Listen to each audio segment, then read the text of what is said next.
পিতৃ দিবস অর্থাৎ ফাদার্স ডে। আমার বাবা অনেক দিন আগেই আমাদের ছেড়ে অনেক দূরে চলে গেছে, না ফেরার দেশে। সেখান থেকে হয়তো আর কখনোই সে ফিরে আসবে না, এসে বলবে না মামুনি তুই কেমন আছিস। তাই তাকে জানাই আমার অনেক অনেক শ্রদ্ধা ও ভালোবাসা। আজ আমি আমার বাবাকে প্রণাম জানিয়ে বাবা সম্পর্কে একটি কবিতা আবৃত্তি করব। যদিও এই আবৃত্তিটা ফেসবুক থেকে নেওয়া, আমি জানি না এটি কে লিখেছে বা কি। আমার আজকের নিবেদন,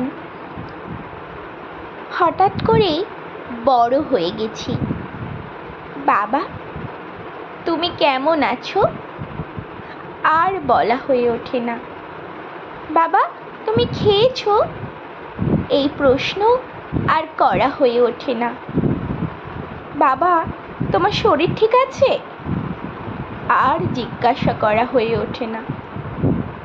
আমি যে বড়ই ব্যস্ত, ভার্চুয়াল জগতে কত কাজ আমার, স্ট্যাটাস, আপডেট, কমেন্ট, লাইক, কত ব্যস্ততা আমার। হঠাৎ করেই বড় হয়ে গেছি। সেই ছোট্ট আমিটাকে মিস করি। বাবার সাথে কত খেলতাম, কত দুষ্টুমি করতাম, বকা খেতাম। আর আজ তার খবর নিতে গিয়ে আমি দ্বিধাগ্রস্ত।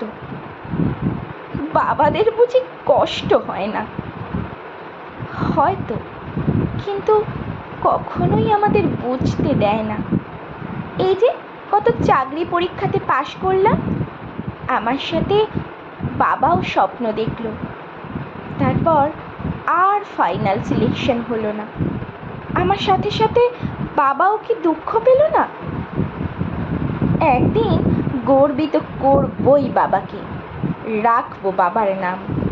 বছরের প্রতিদিনই না হোক, আজ ফাদার্স ডেতে জানাই বাবাকে প্রণাম। বাপি তুমি যেখানেই থাকো খুব ভালো থেকো। তুমি আমার প্রণাম নিও।